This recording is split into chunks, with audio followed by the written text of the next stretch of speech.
시청자 여러분 안녕하십니까? 요즘 AI 이야기 많이 들으시죠? 이 AI를 움직이는 핵심이 바로 데이터 센터입니다.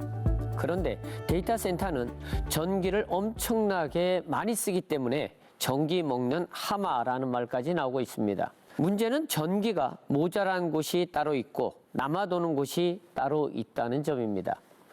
강원도 동해안 지역에는 발전소가 많아 전기가 많이 생산되지만 송전 선로의 부족으로 인해 전기를 제대로 활용하지 못하고 있는 상황입니다. 그렇다면 이런 질문을 할 수 있을 것 같습니다. 전기가 많이 필요한 데이터 센터, 전기가 남는 곳에 지으면 되지 않을까 하는 것입니다. 오늘 시사반장에서는 강원도 동해안 영동 지역의 데이터 센터 유치 가능성에 대해 이야기를 나눠보도록 하겠습니다. 함께 하실 분들을 소개해 드립니다. 먼저 강원 테크노파트 이기수 센터장 나오셨습니다. 안녕하세요. 반갑습니다. 네. 반갑습니다. 네, 데이터 센터 산업 전문가 유기훈 대표 나오셨습니다. 네, 안녕하십니까. 네, 안녕하세요. 예, 건국대학교 전기전자공학부 이두희 교수 나오셨습니다. 안녕하십니까? 네, 반갑습니다. 자, 먼저 데이터 센터는 단순한 IT 시설이 아니라 AI 시대 가장 중요한 인프라로 여겨지고 있는데요. 자, 이기수 센터장께서 데이터 센터가 어떤 역할을 하는 곳인지 설명 부탁드립니다. 예, 데이터 센터는 그냥 IT 장비가 있는 집입니다. 또 어떤 분들은 서버 호텔이라고 부르기도 하고요. 그런데 이 데이터 센터가 시대에 따라 가지고 조금씩 역할이 좀 바뀌는 것 같습니다. 30년 전 데이터 센터는 통신, 텔레커뮤니케이션 회사들이 주로 거기에 통신과 관련된 부가 서비스 등등이 이제 들어간 부분이었고요. 20년 전에는 포탈 기업들 같은 IT 기업들이 주로 데이터 센터를 주로 활용하고 거기에서 뭔가를 했습니다.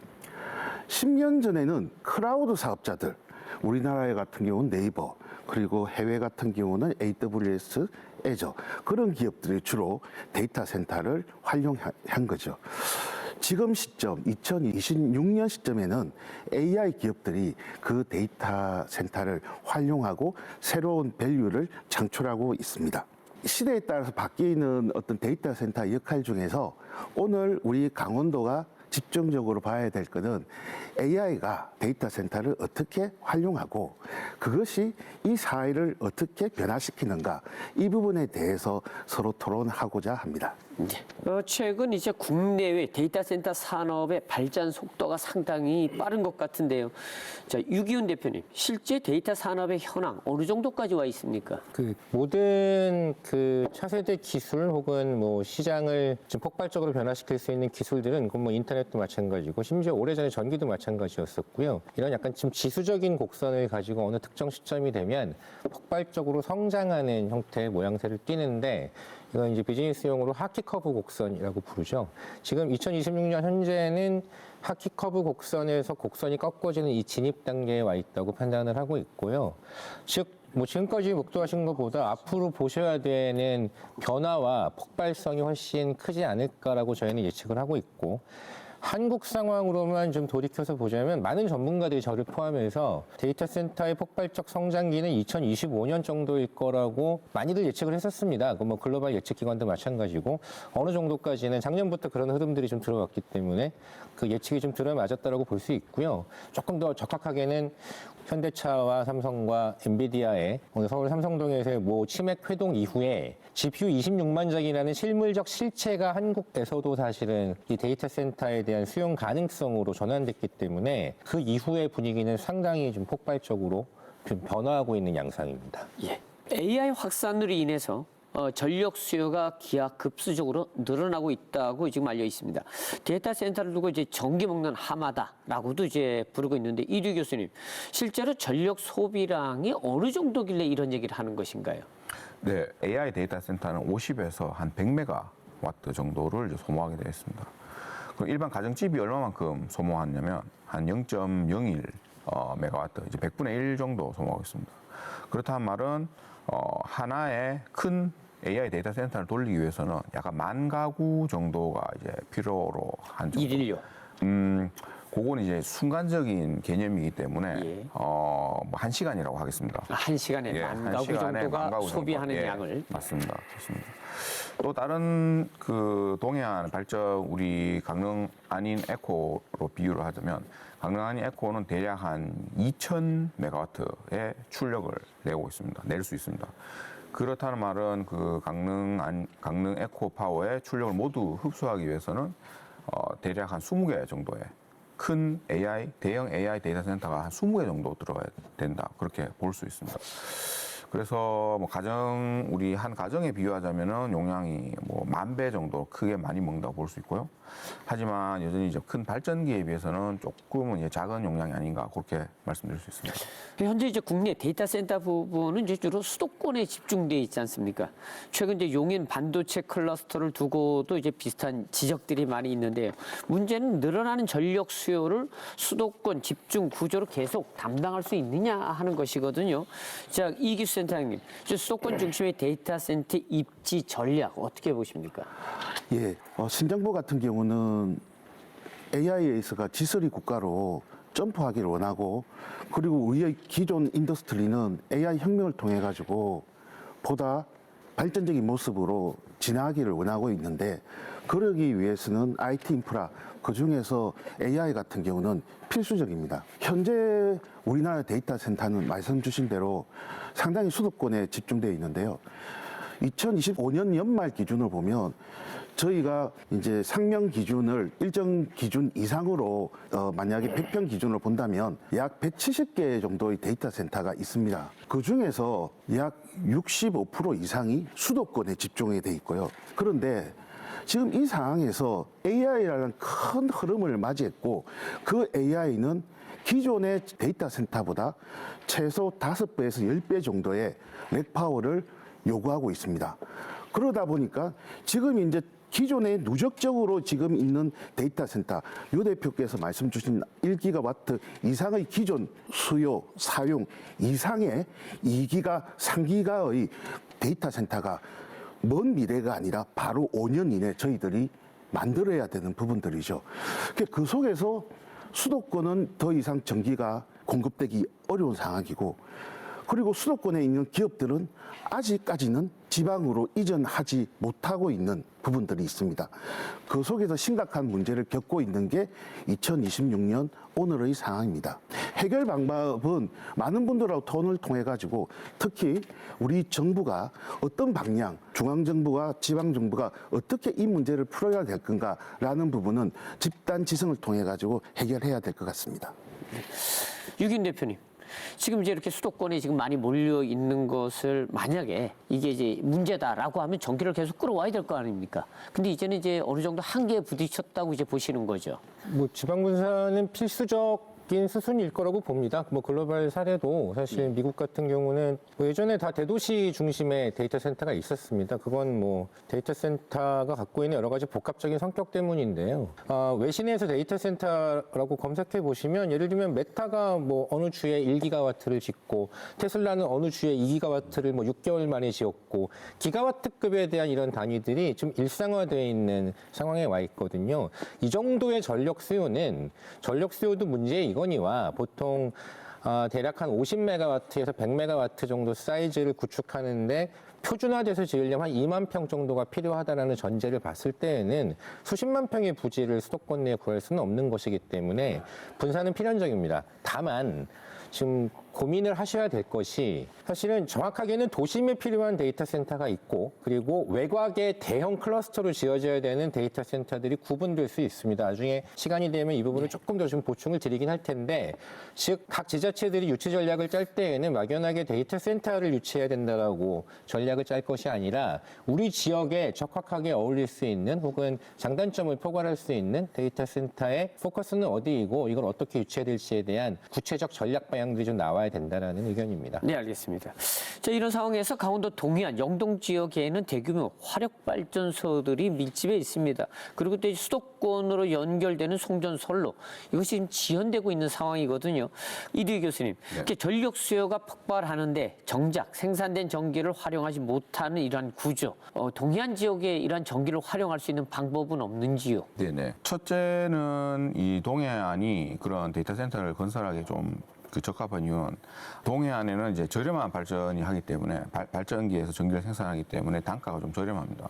수도권이라든가 아니면은 이렇게 뭐 서울같이 전기가 많이 몰리는 곳은 전기 가격이 당연히 올라가게 되어 있고요. 그렇기 때문에 데이터 센터를 만약에 여기 동해안에 짓게 되면은 저렴한 전기를 공급받을 수 있게 되고요.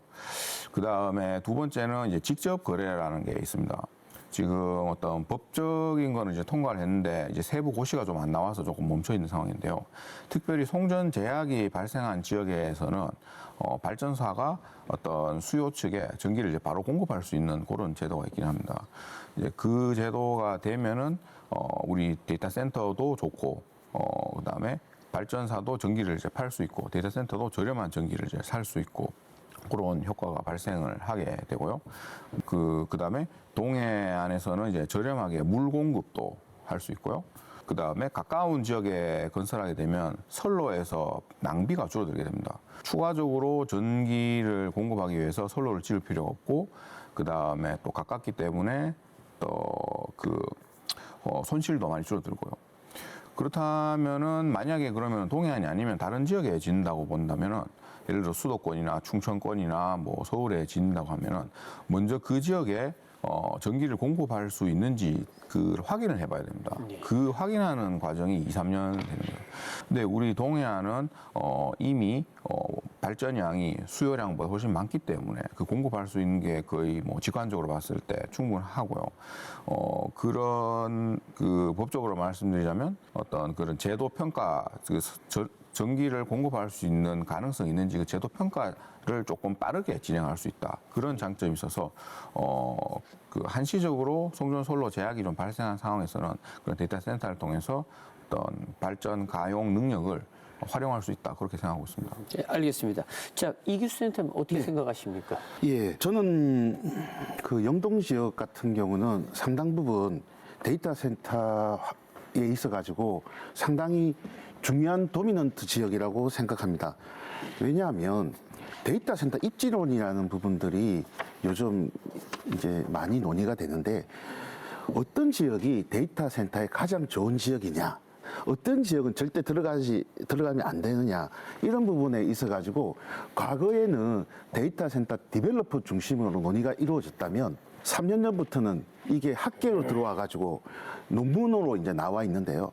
2024년 서울 시립대와 이제 건국대학교 부동산대학원의 논문을 보면 데이터 센터의 입지를 결정한 요소를 매우 자세히 과학적으로 연구한 부분이 있습니다. 쉽게 이야기했을 때 데이터 센터 입지를 결정할 때, 첫 번째, 거기에 뭐 해일이 발생한다든가 또는 지진이 발생한다든가 그런 지역에서는 못 들어갑니다. 물리적 요소. 두 번째, 그 지역이 만약에 전기가 아예 없다든가 물이 공급되지 않는 지역 못 들어갑니다. 그 입지적, 물리적 요소. 세 번째 부분이 사회적 요인도 있습니다. 어떤 지역에서는 데이터 센터에 대해서 굉장히 웰컴하고 어떤 지역에서는 데이터 센터에 대해서 반대하는 이런 어떤 사회적 부분이 있습니다. 또 네 번째 부분에 있어가지고 경제적인 부분이 있습니다. 서울에 지금 데이터 센터 가장 많이 들어가는 가산 또는 구로 지금 평당 6천에서 1억 사이입니다. 너무 비싸지 않습니까? 너무 비싼 지역. 그런 데는 또 이제 데이터 센터가 못 들어가. 그게 경제적 요인입니다. 이러한 네 가지 범위를 각각의 소분류로 해가지고 보면 약 50개 정도의 이제 평가 요소가 있는데 그 평가 요소를 가지고 30년 전, 20년 전, 10년 전, 현재를 시계열적으로 분석해 보면 데이터 센터에 있어가지고 현재 시점에서 가장 중요한 핵심 요소는 도미넌트 요소는 바로 전기입니다. 이 전기를 유 대표께서 말씀하신 또 교수님께서 말씀하신 앞으로 2기가, 3기가를 더 지어야 되는데 그 정도를 공급할 수 있는 지역은 대한민국에 2개밖에 없지 않습니까? 전남과 그리고 강원도입니다. 그래서 과거 5년 전, 10년 전에는 데이터 센터 입지론 관점에서는 밀렸던 강원도가 이 평가 기준에서 데이터 센터의 결정 요소로 전기, 개통, 요건 이런 부분이 중요해지면서 중요한 어떤 도미넌트로 지금 등장하고 그 기회가 많아지고 있는 게 현실이라고 생각합니다. 알겠습니다. 유기훈 대표님, 그러면 기업 입장에서 데이터 센터 입지를 결정할 때 우선적으로 고려하는 조건들 어떤 것들이 있습니까? 첫 번째, 그 전기가 가장 그 중요한 요소다라는 말은 맞습니다. 근데 사실 한 2년, 3년 전까지만 해도 전기 외에도 고려하는 요소들이 굉장히 많았었습니다. 뭐 예를 들면 지금 말씀하신 재해 안정성에 대한 부분이나 그렇지 않으면 민원이나 인허가에 대한 신속성 부분이라든가 여러 가지, 그러니까 예를 들면 웨이포즈 한 3장에 빽빽하게 체크리스트가 있을 정도로 이 모든 조건들이 통과돼야지만, 심지어는 저기 해변으로부터 몇 미터 이상 무조건 이격돼야 되고 이런 구체적 조건들이 다 있었거든요. 지금의 상황은 뭐냐면 AI의 폭발적 성장이 예상과 다르게 훨씬 빠른 스피드로 진행이 되면서 전력 품귀 현상이 전 세계적으로 좀 벌어지고 있는 상황인 거고요. 그래서 지금의 분위기는 어떤 분위기냐면, 어쨌든 데이터 센터를 논의할 정도까지 당신들이 했다면 이런 기초적인 사항들은 다 검증했겠지. 흔히 말하는 초기의 타당성 분석들은 끝났을 것이다라는 믿음을 가지고 있는 거고, 짧은 시간 내에 퀵 스터디하고 그 다음에 가장 필요한 부분은 전력 부분인 것이 맞습니다. 그런 측면에서는 사실 아까 송전 제약구역이라는 표현도 쓰셨고, 그리고 지금 전기가 많이 남아도는 지역 중에는 사실 지금 강원도가 굉장히 손꼽히는 대한민국의 지역 중에 하나이기 때문에 굉장히 유리한 조건을 가지고 있다고는 저도 판단을 하고 있고요. 다만 데이터 센터의 흐름을 좀 보셔야 됩니다. 지금 강원도가 포커스를 하고 있는 지역은 대형 클러스터화 되어 있는 AI 데이터 센터, 즉 GPU나 혹은 NPU나 이런 형태의 트레이닝 혹은 인피어런스 과정들이 들어갈 수 있는 이런 집적되어 있는 데이터 센터 클러스터에서는 당연히 막대한 전력들을 필요로 하기 때문에 외곽으로 빠지는 것이 필요할 수는 있고요. 다만 요 다음 흐름에서 그러면 도시에 있는 데이터 센터는 완전히 멈출 것이냐? 그렇지는 않을 겁니다. 저희가 시쳇말로 어떻게 표현하냐면, 예전에 데이터 센터는 도심 위주로 약간 무슨 뭐 비밀 작전 지역처럼 있다가 지금은 전국 사방으로 흩어지면서 그 약간 뭐 이마트나 홈플러스처럼 지어진다고 얘기를 합니다. 요 다음 단계는 아마 우리 동에 조그만 데이터 센터들이 피지컬 AI 때문에 동사무소처럼 지어질 겁니다. 그럴 때는 당연히 인구 밀집 지역으로 데이터 센터가 갈 수밖에 없는 상황이고요. 지금 현재 상황에서 예를 하나 들어드리면, 제가 그 최근에 미국에 있는 지인으로부터 한국의 데이터 센터 여유 공간을 찾아달라는 요청을 받은 적이 있었어요.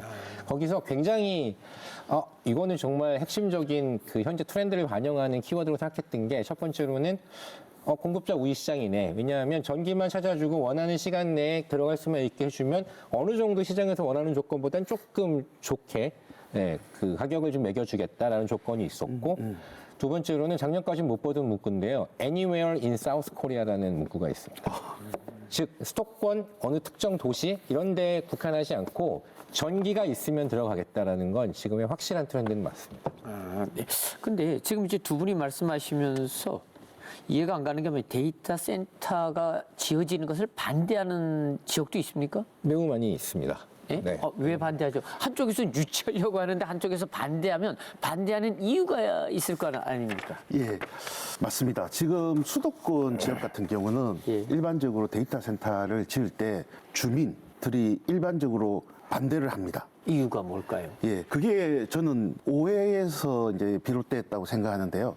우리가 전자파, 전기파 이런 것들이 저희들은 굉장히 유해한 물질로 생각하는데, 아무래도 데이터 센터가 전기 많이 쓰고 IT 장비가 많으니까 전자파, 전기파를 통해 가지고 건강을 해칠 수 있다라는 가능성을 일부 사람들이 그 부분을 왜곡해 가지고 유해한 시설이다 이렇게 이제 만들어냈는데요.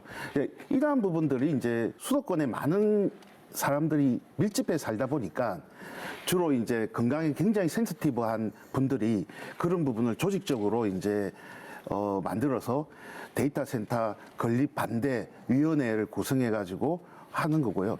이거는 지금 8년 전에 용인 공세동에서도 네이버가 데이터 센터를 지을 때 용인 시민들이 이제 반대해가지고 못 짓게 됐고, 최근에 같은 경우 고양시에도 이제 설계까지 다 되었는데 착공하려는 시점에서 주민들이 이제 지역 강력 의원이나 시의원을 통해 가지고 지속적인 반대 의견을 주기 때문에 사업이 중단된 경우가 있습니다.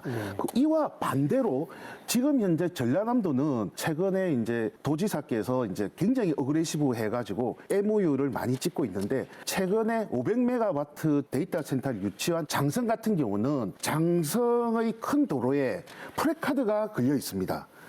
데이터 센터 환영. 그래서 너무 하나의 그 한국에서 수도권과 비수도권의 어떤 데이터 센터에 보는 관점은 너무나 다른 것을 볼 수 있습니다. 그럼 여기서 좀 확인을 좀 하고 가야 됩니다.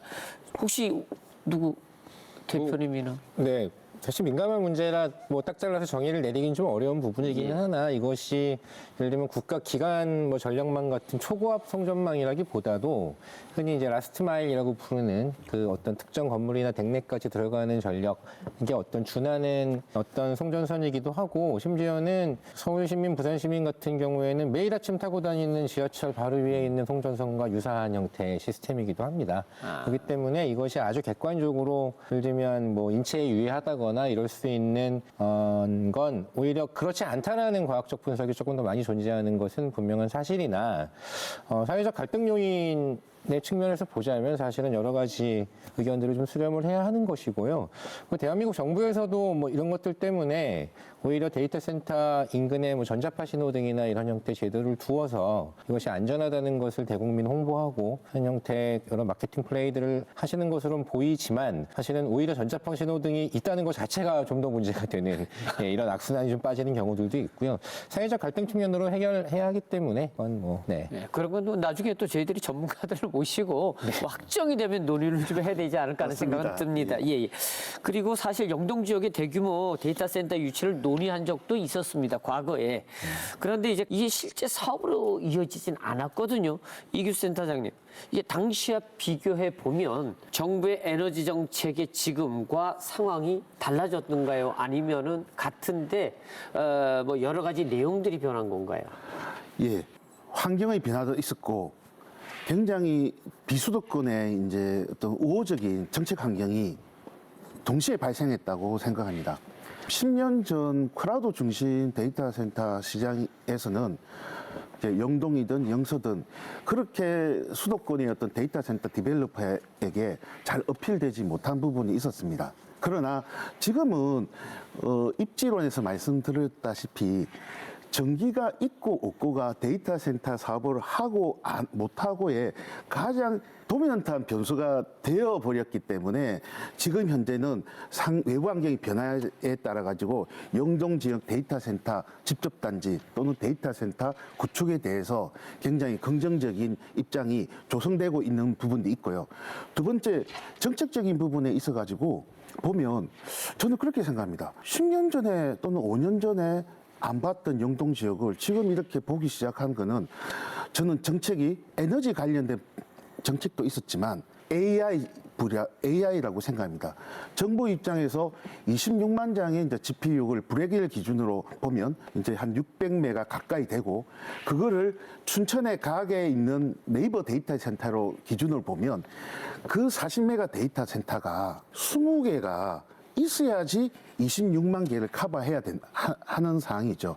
그래서 이러한 어떤 정부의 AI에 대한 굉장히 적극적인 정책, 그리고 그것을 따라오는 굉장히 지방의 이제 지산지소의 관점에서 데이터 센터는 전기가 나는 곳으로 이렇게 비수도권으로 이렇게 그 데이터 센터를 이전시키려는 정책이 두 개가 맞아 떨어져 가지고 지금 현재 비수도권에 대한 관심들이 과거보다는 많이 올라갔다고 생각하고요.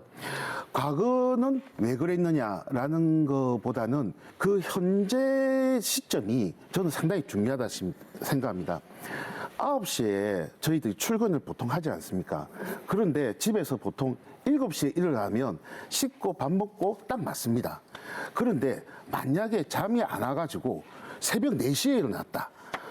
그러면 9시에 출근하기까지 4시간이 이제 이렇게 보내지 않습니까? 그러면 9시부터 일을 시작하면 새벽 시간에 못 잔 잠에 의해 가지고 효율성이 떨어질 거 아닙니까?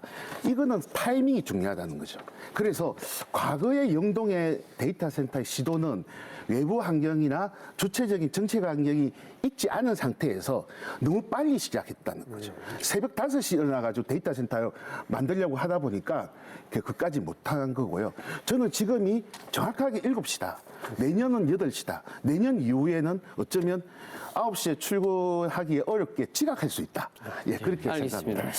지금 국내적으로 데이터 센터 유치 경쟁이 치열한 거로 지금 알고 있습니다. 도내에서도 이제 춘천, 원주를 비롯해서 뭐 여러 지역 도시들이 데이터 센터를 유치하겠다 지금 추진하고 있는데요. 자, 이기수 센터장님, 현재 도내 추진 사항은 어느 단계까지 와 있습니까? 예, 저희 도에서 가장 큰 도시라고 볼 수 있는 원주, 춘천, 강릉 이 3개 도시 중심으로 이제 데이터 센터 개발 부분이 몇 년에 걸쳐 가지고 준비가 되어 왔습니다. 제일 먼저 너무나 이제 잘 익숙하신 그 춘천에 이제 수열단지 부분이 있습니다. 굉장히 2016년 거의 한 10년 전부터 많은 이제 계획을 해가지고 국비와 지방비가 많은 부분이 투자되었고 그래서 올해 이제 하반기까지 이제 분양이 이제 이루어질 예정입니다. 그동안 이제 수열단지가 주목을 받지 못한 부분 같은 경우는 말씀드린 AI 어떤 변수라든가 이런 부분들이 그리고 수도권의 데이터 센터의 밀집 부분을 제어할 만한 정책 툴이 없었다. 뭐 이런 부분 때문에 상당히 좋은 부지임에도 불구하고 주목을 못 받았던 부분이고요. 올해 이제 하반기까지 분양과 해외 또는 국내 기업의 유치 부분을 도 차원에서 적극적으로 할 계획입니다. 네. 원주 같은 경우는 현재 민간 중심으로 80메가 100메가, 60메가 이 3개의 데이터 센터가 지금 현재 민간 중심으로 준비하고 있고요. 그 다음에 마지막으로 영동 지역에 옥계 지역이 있고요. 그리고 삼척 지역이 있고 그 동해안에 한 2-3개의 좋은 부지가 있습니다. 그 부분은 지금 현재 토지에 대한 분양부터 또 계획의 수립부터 이제 시작하는 영동 같은 경우는 좀 초기 단계다 이렇게 말씀드리고 싶습니다. 네, 알겠습니다. 자, 이두 교수님. 지금 이제 강릉에서도 지금 말씀하신 것처럼 경제 자유구역 내에 옥계 단지 내에 데이터 센터를 유치하고 싶어 하고 있거든요. 그러면 가능성이 있다고 보시는지요? 네, 아까 말씀드렸다시피 동해안 여러 가지 장점들이 있는데 그중에 한 가지 대표님 말씀 듣고 생각나는 게 있습니다. 인공지능은 뭐 크게 2가지로 나눌 수 있다고 볼 수 있거든요. 이제 고객들에게 서비스를 해주는 부분이, 그 다음에 이거를 컴퓨터를 학습하는 부분이 있거든요. 그래서 또 고객들에게 서비스를 해주는 부분은 빠른 응답 속도가 필요하기 때문에 뭐 필요에 따라서는 수도권에 위치해야 될 수 있지만, 요 학습하는 거는 컴퓨터 혼자 하기 때문에 이런 즉각적인 응답이 필요 없기 때문에 그 소비자층과 거리가 먼 동해안에 유치하는 게 훨씬 유리하다고 보고 있습니다. 그다음에 아까 말씀드린 대로 뭐 어떤 PPA, 그 발전사와의 어떤 직접적인 거래, 그다음에 그 지역의 좀 저렴한 가격들을 활용하고 그다음에 그 선로의 손실을 줄어들고, 그다음에 어떤 한전의 어떤 평가를 좀 빠르게 갈 수 있는 그런 장점이 있습니다. 또 한 가지 더 첨언 드리자면 이제 송전제약과 요 데이터 센터의 어떤 관계에 대해서 한번 설명을 짧게 드리자면, 지금은 물론 송전제약 때문에 발전할 수 없는 용량을 활용하자라는 그런 의견이 데이터 센터로 왔는데, 당연히 데이터 센터가 조기에 건설된다면은 어떤 발전 능력을 빠르게 활용해가지고 어떤 발전사의 이제 능력을 최대한 10분 활용할 수 있는 방법 이 당연히 있고요. 나중에 어떤 선로가 건설돼서 요 해소되더라도 발전사는 당연히 가까이에 있는 어떤 데이터 센터와의 직접 거래를 통해서 이제 전기를 판매할 수 있고, 그다음에 그렇게 되면 산전의 송전선로 이용 요금도 줄일 수 있고 손실도 줄일 수 있고, 뭐 그래서 그 해소 그 송전 제약이 지금 있는 상황도 우리 데이터 센터에 충분히 유리하지만, 그게 해소되더라도 당연히 인근 발전 사업자들은 당연히 데이터 센터와의 어떤 전기를 공급하는데 아마 적극적으로 이제 나올 나설 것 같습니다. 네, 알겠습니다. 예. 유균 대표님도 혹시 어깨 부지 혹시 다녀오셨습니까? 네, 다녀왔습니다. 예, 알겠습니다. 보시기에 데이터 센터를 유치하는데 어떤지 하고 또 지금 이제 말씀하신 것처럼 이제 삼척에도 또 있다고 이야기를 했지 않습니까? 그러면 이제 동해안 지역에 꼭 옥계 지역이 아니어도 대표님 보시기에 이 지역은 괜찮을 것 같다 혹은 이제 논의가 되고 있다 하는 지역들이 있으면 같이 설명해 주시죠. 한 2년여 전부터 그 동해안권 일대, 즉 아까 송전 제약구역이라고 말씀하셨는데 발전소와 연계돼서 정확하게는 뭐 삼척 동해 그 옥계하고 강릉 위쪽의 양양까지를 포괄하는 지역 내에서 데이터 센터 기가와트급 클러스터를 지을 수 있는 잠재 부지를 저희가 찾았었습니다. 찾았었고 몇 개의 이런 산단들, 아까 말씀하셨지만 민원이 발생하지 않고 즉시 그 구축이 가능한 그게 데이터 센터 업계에서는 컨스트럭션 레디라고 부르거든요. 모든 준비가 끝나 있어서 내가 돈만 태우면 바로 센터를 지을 수 있는 부지들을 찾았고 사실 많이 찾았습니다. 기가와트급 이상으로 구축이 가능하겠다. 그리고 동해안권의 가장 큰 장점은 뭐니 해도 여유 전력입니다. 단도직입적으로 말씀드리면 글로벌하게도 대한민국은 너무나 다행히도 사실은 전력이 여유가 있는 국가입니다. 전 세계 어디 가도 이런 케이스 찾아볼 수 없는데 다만 이게 이제 데이터 센터가 사용할 수 있도록 데이터 센터가 많이 못 지어지고 있는 상황일 뿐이지 전력 자체는 사실 한국은 조금 여유가 있는 상황이라고 보여지고요. 자, 여기서 조금 이제 흐름을 보면 그러면 센터를 이 여유 전력을 활용해서 많이 짓게 되면 이걸 누가 쓸 거냐라고 봤을 때에는 당연히 AI 주권에 의거한 국내 대기업이나 정부나 혹은 뭐 스타트업 기업들이 있을 것이고요. 국내 수요겠죠. 혹은 해외 클라우드라든가 아니면 중국 쪽에 있는 수요 이런 것들이 있을 겁니다. 안타깝게도 한 2년 전까지는 해외 수요가 국내 수요를 압도했었습니다. 다만 작년 정도부터 이제 정책기, 뭐 대국민적으로 AI에 대한 어떤 환기 이런 것들이 일어나기 시작하면서 국내 수요가 지금 많이 성장하고 있는 단계인데요. 여기서 저희가 적시하고 싶은 건 예를 들면 동해안권에 AI 데이터 센터 클러스터를 만든다고 했을 때 저희가 경쟁할 수 있는 곳이 과연 국내 여타 지역 만일 거냐? 그렇지는 않을 거라는 거죠. 사실 뭐 예를 들면 말레이시아나 인도네시아나 혹은 동남아에 있는 여타 국가, 인도에 있는 다른 국가들과의 어떤 비교 우위 이런 것들을 분석해서 사실은 저희가 테넌트 유치라고 부르는 이런 전략 방향들을 설정할 수밖에 없는 이런 부분들이 있을 것이고요. 결론적으로 말씀을 드리면 전력의 여유가 있기 때문에 동해안권에 지을 수 있는 충분 조건이 되는 것은 사실이나 이걸 최대한 빨리 데이터 센터를 구축하는 형태로 좀 시환시킬 수 있는 전략적 노력들이 좀 필요할 거고 그리고 예를 들면 국가 여타의 글로벌에 있는 경쟁 후보지들과 비교했을 때 이걸 이쪽으로 끌어올 수 있는 유인 동력은 무엇인지에 대해서도 좀 복합적으로 고민할 필요가 있다고 생각합니다. 사실 지금 이제 동해안 지역에 유휴 전력을 사용해서 데이터 센터를 유치하겠다. 그건 이제 다른 지역도 마찬가지인데 문제는 데이터 센터를 유치했을 때 지역 경제에 어떤 영향을 미치는가 하는 것도 지역 주민들은 관심이 많을 것 같거든요. 어떻게 생각하십니까? 그 명과 암을 하나 좀 말씀을 드릴게요. 이게 뭐 너무 좋은 얘기만 하는 것도 사실 뭐 장밋빛 미래일 수 있기 때문에 전 세계에서 데이터 센터가 가장 많은 지역은 미국의 노스버지니아라는 곳입니다. 그거는 예전에 인터넷 초창기부터 펜타곤이 거기에 위치했었는데 인터넷이 펜타곤 기술이었었잖아요. 그러다 보니까 이렇게 데이터 센터들에 대한 산업들이 발전하다가 AI가 갑자기 급성장하기 시작하면서 그 노스버지니아라는 사실은 1차 그 산업 국가였었어요. 뭐 농업이나 이런 것들을 위주로 하고 있는 굉장히 넓은 땅이 존재하고 이 주가 예를 들면 AI 데이터 센터 건설 붐과 더불어 갖고 사실 미국 내에서 예를 들면 수입이나 GDP 기준으로는 3위권까지 치고 올라가는 예를 들면 지역 건설 경기가 활발해질 수 있고 그러니까 굉장히 단순하게 저희도 지자체나 얘기하시면 고용 효과가 얼마고 직접적으로 몇 명을 고용을 할 것이 이런 것들을 물어보시는데 이거는 저는 좀 더 좀 거시적으로 보셨으면 하는 바람입니다. 예를 들면 어느 지역에 큰 건물이 하나 들어가게 되면 그 건물이 실제 고용할 수 있는 인원들보다 그 주변에 있는 생태계가 변하는 것들이 훨씬 중요한 요인인 것처럼 데이터 센터는 AI 산업의 가장 핵심 심장이에요. 그게 그 지역에 들어갔을 경우에 여러 가지 다양한 요인들에 의해서 다른 부분들이 모일 수 있습니다. 다만 암도 있습니다. 노스버지니아 같은 경우는 그렇게 되다 보니까 예를 들면 전력다 소비 업종들이 많이 모여서 미국은 또 주별로 전기요금들이 다 차등돼 있기 때문에 다 발전사들이 틀리고 전기요금이 조금 급등하고 예를 들면 물 사용량이 좀 급등하는 이런 문제들이 좀 있었기 때문에 이런 부분들에 대해서는 저희가 좀 고민을 해봐야 되는 문제이겠습니다만 이 암에 대해서는 사실은 동의안권은 여전히 아직까지는 좀 해결할 수 있는 시간적 여유가 많은 과제라고 판단하고 있습니다. 여기서 첨언을 드리면 제가 이제 데이터 센터 관련돼 가지고 지자체 단체장님이나 이런 분들하고 물어보면 딱 두 가지를 물어봅니다.